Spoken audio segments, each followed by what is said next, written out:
ছিলে বলেছিল স্বপ্নগুলো কাছে,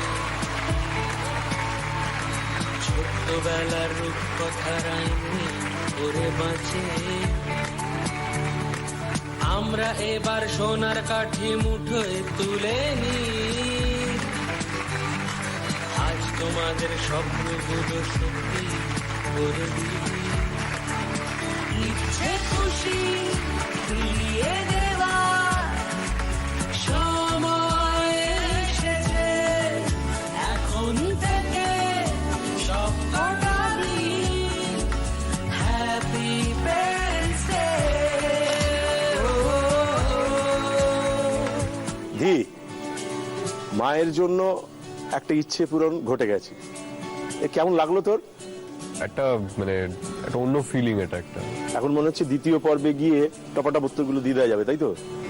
আশা করছি। তোমরা ছিলে বলেছিল স্বপ্নগুলো কাছে, ছোট্টবেলার রূপকথার আইনে করে বাঁচে।